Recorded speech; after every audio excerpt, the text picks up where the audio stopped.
Hi, my dear board peppers. Time ஆச்சு.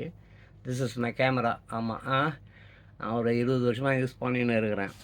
See, I have நம்ம டெலி lens என்கிட்ட இருக்குது. அப்புறம் வந்து ரொம்ப முக்கியமான ஒரு விஷயம் என்னென்னு கேட்டிங்கன்னு சொன்னாக்கா, this is macro.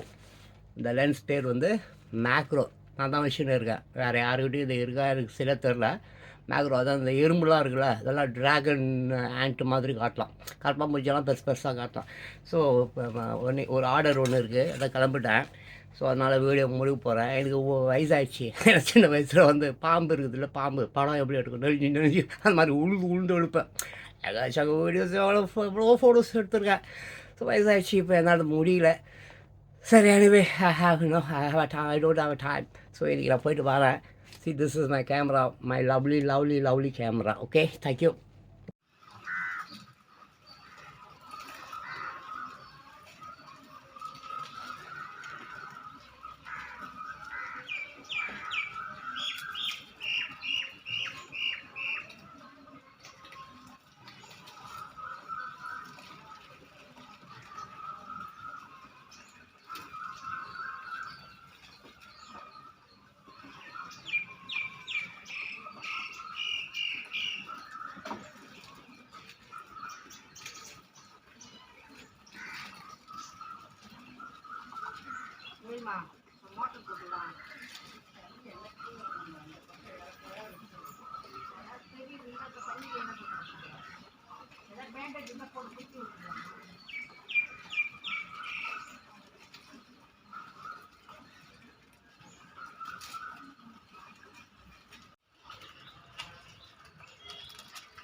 Hi, good morning.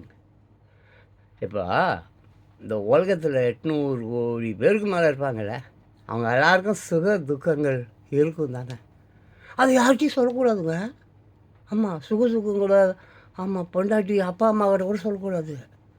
அப்படியே உள்ளுக்குள்ளே வச்சுக்கணுங்க. அப்படியே உள்ள தேக்கி வச்சு அது ஹார்ட் அட்டாக்கா இதுவாக மாதிரி வச்சு செத்து போகணும்.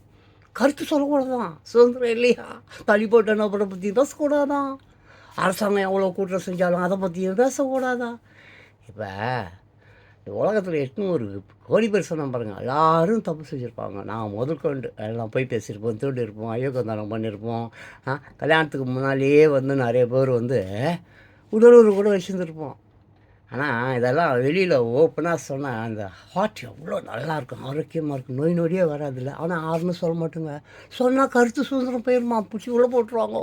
அண்ணா பல்கலைக்கழகத்தில் வாக்கு என்னும் மையத்தின் வேலையே 2 கண்காணிப்பு கேமராக்கள் பழுது. உடனடியாக புதிய கேமரா பொருத்தப்பட்டது. ஒர்க் பண்ணுமாங்க. நான் ஒரு 5-6 வருஷமாக சுற்றி ஒவ்வொருத்தவங்க வீடு வாசப்படியிலையும் கேமராக்கள் இருக்க வேணும்னு ஒரு 10 வருஷமாக கத்தினுக்கிறேன். பரவாயில்ல, ஒரு 4-5 வருஷத்துக்கு முன்னாடி கேமராலாம் பதிச்சாங்க. ஃபுல்லாக சென்னை முழுக்க, சென்னை சிட்டி முழுக்க, சாரி எங்கெங்கேயோ ஒரு இடத்துல பதிச்சாங்க. 10 பதிச்சா ஒன்று கூட வேலை செய்யாது. பதிக்கிறதோடு சரி வேலை செய்யாது. இந்த கேமரா கண்கள் இருக்கிறது. இது மேலை நாடுகளில் சில ஒரு மகிழ்ச்சியான நாடுகள் இருக்குது. அங்கே கேமரா மட்டும்தாங்க அந்த நாட்டையே காப்பாற்றுது. ஆமாம், மக்கள் வேலை செய்யலை, அதிகாரி வேலை செய்யலை, யாருமே வேலை செய்யலை, கேமராக்கள். மை டியர் பியூட்டிஃபுல் பீப்பிள்ஸ், பிறருக்கு நன்மை செய்யாதவன் கடவுளை வழிபடுவதால் அவனுக்கு நன்மை ஏற்பட வாய்ப்பே இல்லை. ஆமாம். அப்புறம் இன்னொரு விஷயம், ஆமாம், சுயமாக சிந்தியுங்கள், உங்கள் சிந்தனையில் தோன்றியதை தாராளமாக வெளியில் சொல்லுங்கள். நான் சொல்லலை, சாக்ரட்டிஸ் சொல்கிறார். யார்? அட யார் இருந்தாலும் எப்போ பார்த்தாலும் சாக்ரட்டிஸ் சொன்னார், சாக் பீஸ் சொன்னாருன்னு. நாங்கள் எங்கள் அப்பா அம்மா சொன்னாலும் கேட்க மாட்டோம். எங்களுக்கு கையெழுத்தே போய் தெரியாது. இதில் வேறு இவர் போய் படிங்கன்றாரா. சரி சரி, பார்த்து ஜாக்கிரதை, வெளியில் போகும்போது பார்த்து போங்க. வெயில் பற்றி பேசலப்பா, தேர்தல் காலம் ரொம்ப சூடாகுது. மடியர் போர்டு பேப்பர்ஸ் பல காலமாக நான் 10-20-30 வருஷமாக இதை சொல்லிகிட்டு இருக்கேன். தம்பிங்களா, பாஸ் மார்க் போதும், ஒரு 35 மார்க் 40 மார்க் வாங்க, 100க்கு 100 மார்க் வாங்கினீன்னு வச்சுக்க, நோயில் புட்டுன்னு போடு, அல்பாயுசு. அது மாதிரி சரித்திரம் நான் எப்போது சொல்லுவேன், சரித்திரம் சாக்கடை, அது ஒரு ரத்த ஆறு, அது ஒரு ஆறாத ஒரு நாத்தம் பிடிச்ச ஒரு சாக்கடை ரத்தம். சரித்திரம் என்பது வேண்டாப்பா. பக்கத்து வீட்டுக்காரன் மூஞ்ச பார்த்து பழகு, காலையில் வேலைக்கு போ, சாப்பிடு, வேலை செய்ய, அதுதான் சொல்லுவோம், அடிக்கடி சொல்லுவோம். சரித்திரம் வேஸ்ட். அப்புறம் இந்த இந்த யூதர்களுடைய தோரா ஆகட்டும், முஸ்லீம்களுடைய குரான் ஆகட்டும், கிறிஸ்துவர்களுடைய பைபிள் ஆகட்டும், இப்படி உலகத்துடைய எவ்வளோ புஸ்தகங்கள் படிப்பீங்க. இந்த புஸ்தகத்தை வாங்கி படியுங்கள். கார்ட்டூனிஸ்ட் மதன் வந்தார்கள் வந்தார்கள், எல்லாம் செத்துடுவீங்க. உண்மையிலேயே செத்துடுவீங்கப்பா. சரித்திரம் நீங்கள் இப்போ படிக்காதீங்கன்னு தான் சொல்கிறேன். சரித்திரம் வேண்டாம், தரித்திரம். அது தரித்திரம். போங்கப்பா, வேலைக்கு போங்க, சாப்பிடுங்க, உண்மையாக இருங்கப்பா. மாடியர் போர்டுவுல் பீப்புள்ஸ் அண்ட் மாடியர் போர்டுவுல் சில்ட்ரன்ஸ், உங்களுக்காக தான் போராடிட்டு இருக்கேன், சில்ட்ரன்ஸ்க்காக தான். 60 வயசு எனக்காக விட்டுரு, நான் செத்து போடுவேன். மாதிரி ஏகப்பட்ட கழகுது, எல்லாம் ஃப்ராடுங்க, எல்லாம் செத்துடும். ஆனால் சின்ன பிள்ளைங்க சோறு இல்லைப்பா உங்களுக்கு, வாடகை வீடு கூட உங்களுக்கு இல்லைப்பா, உங்கள் வாடகை வீடு கூட உங்களுக்கு இல்லைப்பா. இந்த நிலையில் நாளைக்கு நீ குழந்தை பெற்றுப்பா, அது குழந்தை பெற்றுக்கோ, அது குழந்தை பெற்றுக்கோ, ரோட்லேயே எவ்வளோ நாளுப்பா வார போகிறீங்க. பார், எமர்ஜென்சி சொல்கிறார், என்ன சொல்கிறார் எமர்ஜென்சி பார், சித்திஸ் உன்னத செயல்கள். உன்னத செயல்கள் உறுத்துவது என்ன? உலகில் உள்ள ஒவ்வொரு மனிதனுக்கும் சொந்தம் என்பதே உன்னத செயல்கள் நமக்கு அறிவுறுத்தும் உண்மை. இந்த உலகம் ஒவ்வொருத்தவனுக்கும் சொந்தம்ப்பா. ஏன்ப்பா இப்படி பிச்சை குவார்ட்டருக்கு பிரியாணி பிச்சை எடுத்து இப்படி ரோட்டுக்கு போயிட்ட? புரிஞ்சுக்கோப்பா ப்ளீஸ்ப்பா. சிறு பிள்ளைகளுக்கு ஆனாகட்டும் பெண்ணாகட்டும் தாத்தா மேலே கோவம் இருக்கேன், நான் புத்தி சொல்லிகிட்டே இருக்கேன்ல, அதனால் சிலம் அந்த காலத்தில் இருந்தே மன்னர்கள் ஆட்சியில் மதகுருமார்கள் மன்னர்கள் அவங்க மட்டும்தான் திருட முடியும், அடிமைகள் படுத்த முடியும் மக்களை. பேசினா வாய்ப்பு விட்டு அப்பெல்லாம் பேசினா தலையை விட்டோம். ஒரு நாளைக்கு 1000 பேரை கொள்வானுங்க. ஒரு 50 வருஷமாக தான் இந்த மக்களாட்சி ஜனநாயகம்லாம், ஒரு 50 வருஷமாக தான். இந்த 50 வருஷத்தில் என்னென்னா, இந்த தடி எழுத்தமெல்லாம் நடல்காரன். ஆமாம், தெருவுக்கு ஒரு ஒரு போராளி. ரொம்ப கெடு போச்சு. இருந்தாலும் சின்ன பிள்ளைங்க, உங்கள் எதிர்காலத்துக்காக தான் தாத்தா அவ்வளோ பாடுபடுறார். தாத்தா பார்க்குறது நிறைய இடங்களில் பார்க்கலாம். பிள்ளைகள் நடு ரோட்டில் பிச்சை எடுக்கிறது, இந்த கார்லாம் தொச்சு விடுறது, இதெல்லாம் பார்க்க ரொம்ப கஷ்டமாக இருக்குது. உங்கள் உலகம்ப்பா இது, உங்கள் சொத்துப்பா. அதுங்க கிள பசங்களாம் சாவு போகிறப்பா. கொஞ்சமாவது சிந்தித்து செயல்படுங்கப்பா. உங்கள் உலகத்தை காப்பாற்ற வேண்டியது நீங்கள். உங்கள் குழந்தை குட்டியெல்லாம் பாவம்ப்பா, பாவம் ப்ளீஸ். ஆந்திராவில் பரபரப்பு, லாரிக்குள் ரகசிய அறையில் மறைத்து கடத்திய ரூபாய் 8.5 கோடி பறிமுதல். ஆமாம், வாலிபர்களே, இளைஞர்களே, உங்கள் உரிமைகள் உங்கள் கைகளை விட்டு போய் கொண்டிருக்கிறது என்பதை உணருங்கள். பார்த்தீங்களா, டெய்லி இதே மாதிரி நியூஸ். அந்த பத்திரிகை நீங்கள் உலகத்தில் எவ்வளோ பத்திரிக்கை எடுத்தாலும் எல்லா பத்திரிகைகளையும் மறைத்தேன், திருநேன், பண்ணினேன், கார்பரேட், அவங்க இவங்க. உன் வாழ்க்கை எங்கே செல்கிறது மகனே, மகளே?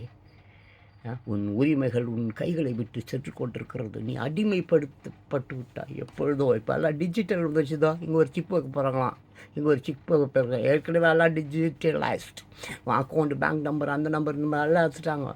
நாளைக்கு சோத்துக்கு போய் நிற்குன்னா கூட இந்த அந்த கொரோனா வந்தப்போ அந்த கண்ணை டெஸ்ட் பண்ணாமல் கை விரல எடுத்த மாதிரிலாம் ஏற்கனவே எடுத்துட்டான். பார்த்துக்க.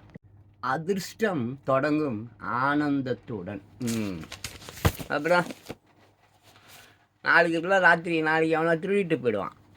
அப்புறம் ஹார்ட் அட்டாக் தொடங்கும் வேதனையோடு செத்துடுவார். எல்லாம் வேணாம் செல்லம். இந்த பேப்பர் பற்றியில் ஒரு நாளைக்கு குறைஞ்சது அவ்வளோ உலகம் பூரா பேப்பர்ஸ் இருக்குது. குறைய 1,00,000 செய்தியாவது கள்ளக்காதலனை கொண்டுட்டான், அப்பா அப்பா அம்மா கொண்டுட்டான், தம்பி தம்பியை கொண்டுட்டான், சொத்துக்கு ஆட்டையை போட்டது, இப்படி குறைஞ்சது இவங்களா குத்திக்கின்னு சாவது 1,00,000 பேர், நோய் வந்து சாவது ஒரு 10 லட்சம் பேர், உலகம் பூரா சொல்கிறேன். அப்படியே இந்த கடன் தொல்லை, அந்த தொல்லை, இந்த தொல்லை, வாழ்ந்து காட்டுச்சிடலாம். தாத்தாலாம் வாழலை, தாத்தாவுக்குலாம் ஆயிரக்கணக்கான சோகங்கள் உண்டு. நான்லாம் வாழலையா, வாழ்ந்து காட்டுச்சிடலாம், வாழ்ந்து காட்டு, உரிமைகளை விட்டு கொடுக்காது. ஓகே ஷாலங்களை மாடிய போர்ட்வுட் வீவர்ஸ், மாடிய போர்ட்வுட் பீப்புள்ஸ், மாடிய போர்ட்வுட் சில்ட்ரன்ஸ், டைம் ஆச்சு வேலைக்கு போனோம். ஸோ உலகம் ரொம்ப பயங்கரமாக சித்தம் புத்தங்க தான் எல்லாருமே சொல்கிறாங்க. என்னமோ வந்து இயற்கை பேரிடர், அது இது எல்னினோ லானினோ அப்படி இப்படி நிறைய பிரச்சனைகள் ஓடிட்டு இருக்கு. So at the same time I want to tell you all the peoples கொஞ்சம் அலர்ட்டாக இருப்போம். ஏன்னா இயற்கை பார்த்து நமக்கு தந்த உடல் அது சீரழிவதற்கு நம்ம விடக்கூடாது. பாவங்கள் செய்ய வேண்டாம். அதுக்காக எப்போ பார்த்தாலும் புண்ணியமே பண்ணின்னு இருக்க முடியுமா? அதுவும் முடியாது. ஏதோ முடிஞ்ச வரைக்கும் யாருக்கும் உதவி செய்யலனாலும் உபத்திரம் இல்லாமலாவது வாழ்ந்து விடுவோம். தயவு செஞ்சு உங்கள் உடல்நிலை ஆரோக்கியங்களை பாதுகாத்து கொள்ளுங்கள். தாத்தா திருப்பி சொல்கிறேன், கிழப்பசங்களை விட்டுடு, அதெல்லாம் செத்து போடும். வாலிப பிள்ளைங்க, உலகம் கொஞ்சம் கொஞ்சமாக தான் அழியும். உயிரோடு இருக்கிற சில நல்ல உள்ளங்கள் தான் அடுத்த உலகத்தை காப்பாற்றணும். பார்த்துங்க.